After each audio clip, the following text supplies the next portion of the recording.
पिछले क्लास में हम लोग आधारभूत एक प्रमेय जो है सीखे हुए थे। क्या था वह था कि समान क्षेत्रफल वाले दो त्रिभुज एक ही आधार पर और उसके एक ही ओर बने हों तो वे दोनों त्रिभुज एक ही समांतर रेखाओं के मध्य स्थित होते हैं। यह हम लोग सीखे हुए थे और उस समय बताया गया था, आपको कहा गया था, हम आपको बताए हुए थे कि जब हम थेल्स प्रमेय का विलोम पढ़ेंगे तो इसकी आवश्यकता पड़ेगी, इसीलिए उसको हम आधारित प्रमेय, आधारभूत प्रमेय बोले हुए थे थेल्स प्रमेय के लिए, विलोम के लिए। तो थेल्स प्रमेय का विलोम या आधारभूत आनुपातिकता प्रमेय का विलोम, इसमें जैसे कि हम लोग जानते हैं कि यह जो थेल्स प्रमेय का विलोम है यह क्या है। यदि कोई सरल रेखा किसी त्रिभुज की किन्हीं दो भुजाओं को समान अनुपात में विभाजित करती है तो वह सरल रेखा तीसरी भुजा के समांतर होती है। दोबारा सुन लें, यदि कोई सरल रेखा किसी त्रिभुज की किन्हीं दो भुजाओं को समान अनुपात में विभाजित करती है तो वह सरल रेखा तीसरी भुजा के समांतर होती है। जैसा कि आप यहां देख रहे हैं ये चित्र में कि DE एक सरल रेखा AB और AC को AD अनुपात DB बराबर AE अनुपात EC, यानी AD बट्टे DB बराबर AE बट्टे EC के रूप में विभाजित करती है। तो यह जो सरल रेखा है DE वो BC के समांतर होगी, यह हमको सिद्ध करके दिखाना है। और इसके लिए रचना का कार्य जो है, जैसे हम लोग थेल्स प्रमेय किए हुए थे, चित्र तो दोनों बराबर है, जैसे थेल्स प्रमेय हम लोग पढ़े थे ऐसे ही DE जो है BC के समांतर खींचे हुए थे और यहां से D पर से जो है, D पर से DM लंब और E पर से EN लंब, तो DM लंब AC पर और EN लंब AB पर हम डाले हुए थे, याद होगा आप लोगों को। फिर B से E को और C से D को मिलाए हुए थे, अभी भी हम B से E को और C से D को मिलाए हुए हैं, तो ये रचना की क्रिया हो गई। तो यह चीज जो है, ये जो चित्र है, ये चित्र बनाना अनिवार्य है, आपको बनाना पड़ेगा। एक त्रिभुज ABC बनाइएगा जिसमें DE समांतर BC खींच लीजिएगा और D पर से DM लंब AC, E पर से EN लंब AB डालिएगा, B से E को मिलाइएगा, C से D को मिलाइएगा। समझ गए? देखिए कैसे होता है। सबसे पहले हम लिखेंगे विशेष प्रतिज्ञा।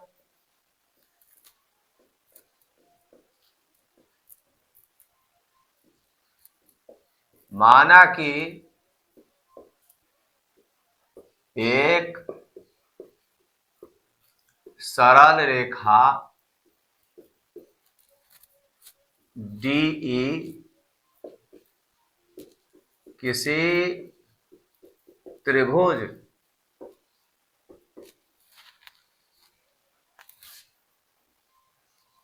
ABC की भुजाओं AB एवं AC को क्रमशः D एवं E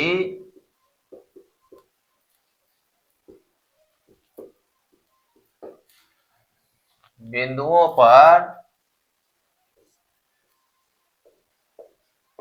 इस प्रकार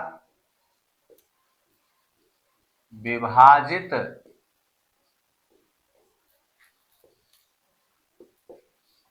करती है कि AD बटे DB बराबर AE बटे EC हैं। AD बटे DB बराबर AE बटे EC हैं।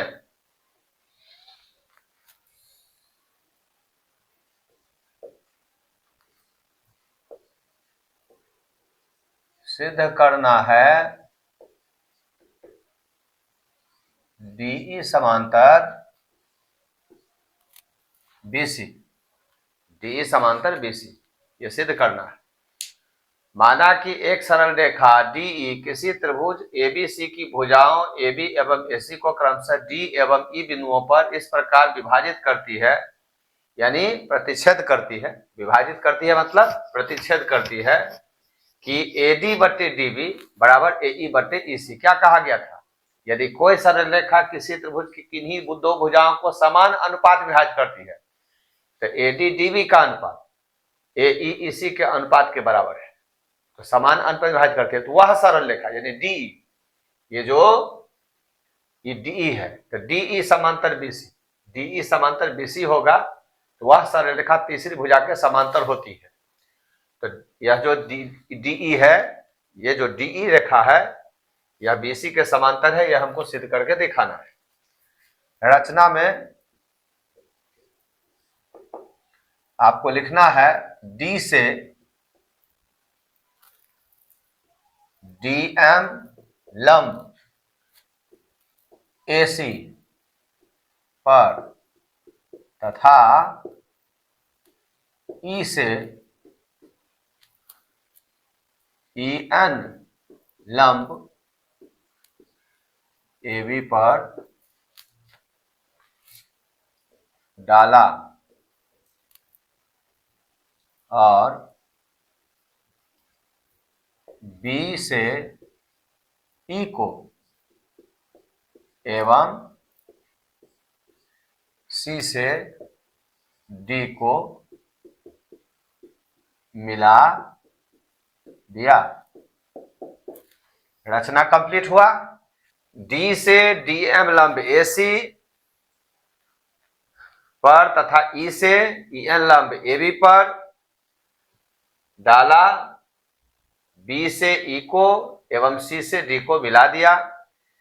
देखिए यह जो होता है विशेष प्रतिज्ञा, समझे, ये पैसिव वॉइस में लिखा जाता है, समझ गए ना, और इसको हम लोग एक्टिव वॉइस में लिखते हैं, इसको एक्टिव वॉइस में लिखते हैं। प्रमाण, सबसे पहले हम लिखेंगे area of triangle ADE, area of triangle ADE क्या होता है? 1/2 गुने आधार गुने ऊंचाई।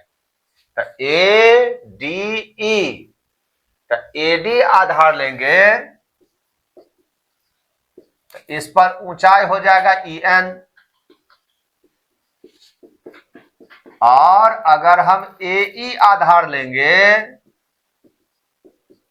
तो AE आधार पर ऊंचाई हो जाएगा DM।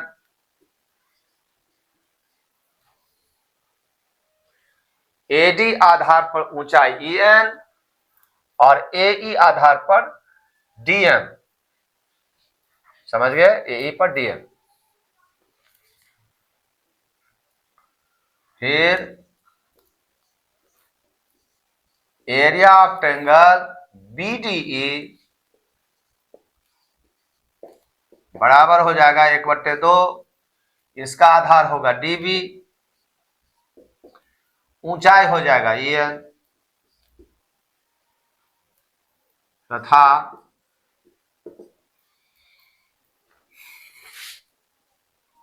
Area of triangle CDE 1/2, इसका आधार EC, EC आधार पर ऊंचाई हो जाएगा DN। इस तरह से हमको 1, 2, 3 त्रिभुज का क्षेत्रफल प्राप्त हुआ। ADE जो है पहला त्रिभुज, इसका 2 क्षेत्रफल है, तो इसमें पहले हम BDE से भाग देंगे और फिर इसमें हम CDE से भाग देंगे। तो लिखेंगे अब एरिया ऑफ ट्रायंगल ADE बट्टे एरिया ऑफ ट्रायंगल BDE।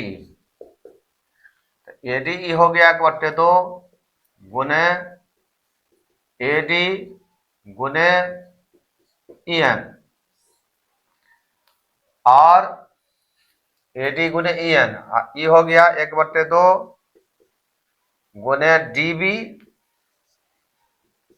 गुने EN। तो EN से EN कैंसिल, 1/2 से 1/2 कैंसिल, बच गया AD बट्टे DB। ये हो गया समीकरण 1। फिर एरिया ऑफ ट्रायंगल ADE बटे एरिया ऑफ ट्रायंगल, इसमें BDE से भाग दिया गया, इस पर CDE से भाग दिया, CDE 1/2 AE गुने DM, इसमें हो गया 1/2 EC गुने DM। DM से DM कैंसिल, 1/2 से 1/2 कैंसिल, AE बटे EC हो गया। ये हो गया समीकरण 2। 2 को समीकरण हम लोगों को मिला। ADE में BDE से भाग दिया गया, जिससे हमको AD बटे DB प्राप्त हुआ। ADE में CDE से भाग दिया गया, तो हमको AE बटे EC प्राप्त हुआ। क्रमशः समीकरण 1 और समीकरण 2 में AD बटे DB बराबर AD बटे DB, यहाँ AE बटे EC, AE बटे EC। किंतु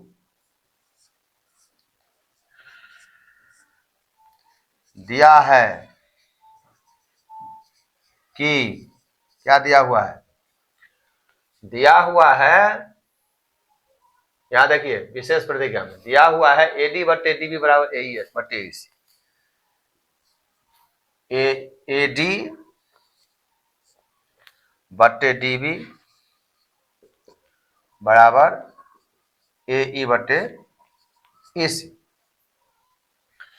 ये दिया हुआ है AD बटे DB बराबर AE बटे EC। अर्थात समीकरण 1 एवं 2 से, 1 एवं 2 से आप क्या देख रहे हैं? आप देख रहे हैं कि AD बटे DB का मान क्या है? एरिया ऑफ ट्रायंगल ADE बटे एरिया ऑफ ट्रायंगल BDE। समीकरण 1 का प्रयोग करेंगे तो AD बटे DB का मान हम ADE area of triangle ADE बटे एरिया ऑफ ट्रायंगल BDE ले लेंगे, और 2 से AE बटे EC आप देख रहे हैं, AE बटे EC, ये हो जाएगा एरिया ऑफ ट्रायंगल ADE बटे एरिया ऑफ ट्रायंगल CD। अब दोनों देखिए, आप दोनों पक्ष में इस तरह से समीकरण 1 और 2 से आप क्या देख रहे हैं कि दोनों का अंश बराबर है, दोनों में अंश एक ही है, तो इससे ही कट जाएगा, तो ये कटेगा दोनों, तो क्या बचेगा? यहां भी एक, यहां भी एक। समझ गए? तो हम लिख सकते हैं या 1 बटे एरिया ऑफ ट्रायंगल BDE, इधर भी हो जाएगा 1 बटे एरिया ऑफ ट्रायंगल CDE। आप देखिए, ये जो आप देख रहे हैं, अगर इसको पक्षांतर करिएगा तो ऊपर अंश का मान जो है ये हर में जाएगा गुना के रूप में, तो फिर कट जाएगा ना। तो ये यहां पर आएगा तो यहाँ 1 होगा, यहां आ जाएगा तो यहां से यहां फिर कट जाएगा। तो इसीलिए डायरेक्ट हम इसको उड़ा दें, दोनों तरफ 1 हो गया अंश में। अब ई यदि बराबर है ना, तो इसका रेसिप्रोकल बराबर होगा। तो इस तरह से हमको प्राप्त हो रहा है एरिया ऑफ ट्रायंगल BDE बराबर एरिया ऑफ ट्रायंगल क्या प्राप्त हो रहा है CD। अब BDE CDE को देखिए, BDE CDE दोनों का क्षेत्रफल बराबर है, तो एक ही आधार पर है DE पर।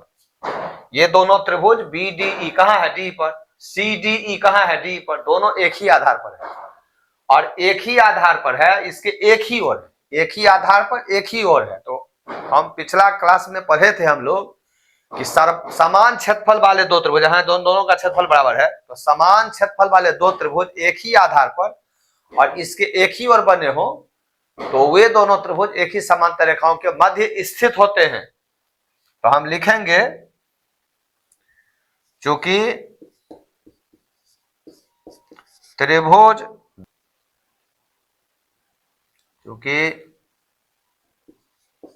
समान क्षेत्रफल वाले दो त्रिभुज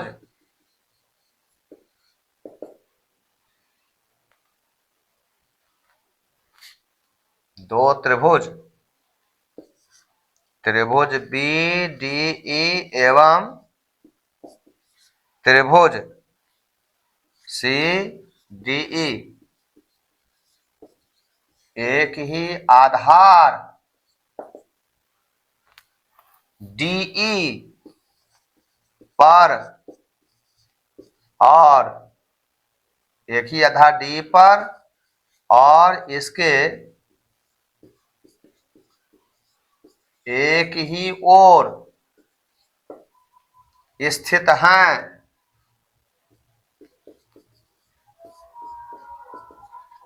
एक ही ओर स्थित हैं, इसलिए ये दोनों त्रिभुज एक ही समांतर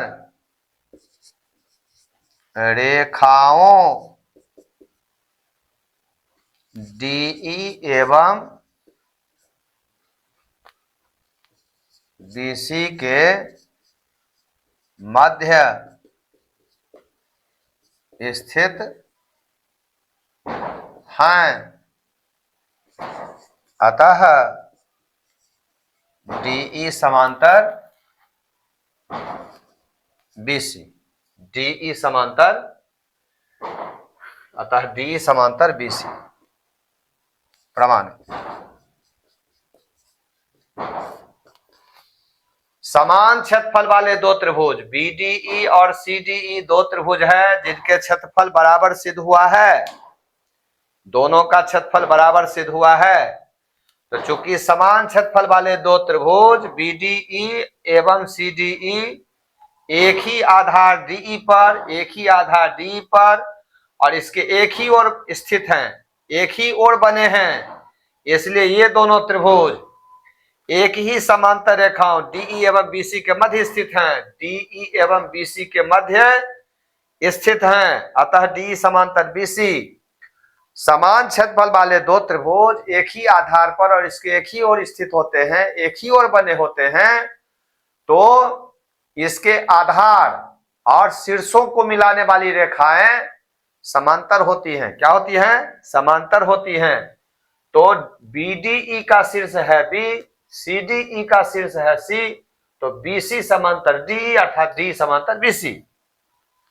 तो इस तरह से आधारभूत आनुपातिकता प्रमेय जो है, जिसको हम थेल्स प्रमेय का विलोम कहते हैं, थेल्स प्रमेय का विलोम आधारभूत आनुपातिकता प्रमेय का विलोम, यह जो है आप लोगों को याद भी रहना चाहिए। यदि कोई सरल रेखा किसी त्रिभुज की किन्हीं दो भुजाओं को समान अनुपात विभाजित करती है तो वह सरल रेखा तीसरी भुजा के समांतर होती है।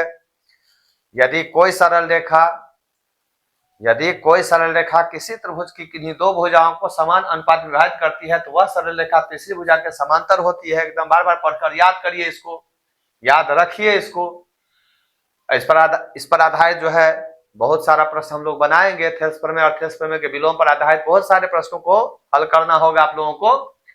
तो माना कि एक सरल रेखा डीई किसी त्रिभुज एबीसी की भुजाओं एबी एवं एसी को क्रमशः डी एवं ई बिंदुओं पर इस प्रकार विभाजित करती है कि इसका और इसका अनुपात जो है बराबर है, एडी बटे डीबी बराबर ई बटे ईसी बराबर है। तो हमको सिद्ध करना है कि डी समांतर बीसी होगा, डी समांतर बीसी होगा। रचना में डी से, जैसे थेल्स प्रमेय हम लोग सीखे हुए थे, डी से डी एम लंब एसी पर, ई से ई एल लंब एबी पर डाला, बी से ई को, सी से डी को मिला दिया। फिर इसके बाद हम लोग क्या करेंगे, एडी ई का क्षेत्रफल निकालेंगे, जिसमें एडी आधार पर ई एन लंब हो जाएगा, एसी एई आधार पर डी एम लंब हो जाएगा। त्रिभुज का क्षेत्रफल होता है 1/2 गुने आधार गुने ऊंचाई। तो 1/2 गुने आधार गुने ऊंचाई से इस त्रिभुज का 2 क्षेत्रफल हुआ। फिर बीडीई का क्षेत्रफल निकाल लेंगे, सीडीई का क्षेत्रफल निकाल लेंगे, और इसके बाद एडीई में बीडीई से भाग देंगे, फिर एडीई से सीडीई में भाग देंगे। तो जब एडीई में बीडीई से भाग देंगे तो एडी बट्टे डीबी प्राप्त होता है। फिर एडीई में सीडीई से भाग देंगे तो हमको एई बट्टे ईसी प्राप्त होता है। भाग देने के समय आपको ध्यान देना पड़ेगा कि बीडीई में ईएन है तो इसमें ईएन वाला में भाग देना है, और सीडीई में डीएम है तो डीएम वाला में भाग देना है। तो इस तरह से हमको लेना है, सावधानी से लेना है, उल्टा पुल्टा नहीं कर देना है। किंतु दिया है, जब लिख लेंगे समीकरण 1-2 मिल जाएगा हम लोगों को, तो लिखेंगे दिया है एडी बट्टे डीबी बाई ए बट्टे ईसी, जब ये दोनों बराबर है तो समीकरण 1-2 से इसके जो परिणाम है बायां पक्ष है ये बराबर होंगे, जिसमें हम देखते हैं कि दोनों का अंश बराबर होता है। तो इसका जो है अंश जो है कैंसिल होकर 1/, इसमें भी 1/, हो जाएगा, इसमें भी 1/, हो जाएगा, इस तरह से। अब इसका हम रेसिप्रोकल कर लेंगे तो इस तरह से दोनों का क्षेत्रफल बराबर हो जाता है। तो यह जो दोनों का क्षेत्रफल बराबर हुआ, ये दोनों त्रिभुज को हम देखते हैं कि डीई पर है और इसके एक ही ओर है, तो वह नियम लागू हो जाता है जो हम आपको पिछला क्लास में पढ़ाए हुए थे कि एक ही आधार समान क्षेत्रफल वाले दो त्रिभुज, दोनों का क्षेत्रफल बराबर है, देख रहे हैं ना, तो समान क्षेत्रफल हुआ। समान क्षेत्रफल वाले दो त्रिभुज एक ही आधार पर इसके एक ही ओर बने हो या स्थित हो तो वे दोनों त्रिभुज एक ही समांतर रेखाओं के मध्य स्थित होते हैं। इस तरह से डी समांतर बीसी सिद्ध हो जाता है। तो बढ़िया से आप लोग समझ गए इसको, तो याद रखिएगा, अभ्यास करके रखिएगा। फिर हम आगे इस पर आधारित प्रश्नों को बनाएंगे, एक्सरसाइज को बनाएंगे। आप लोग देखिएगा एक एक प्रश्न को ठीक से देखिएगा, अच्छा से पढ़िए, इसको आप लोग उतार लीजिए।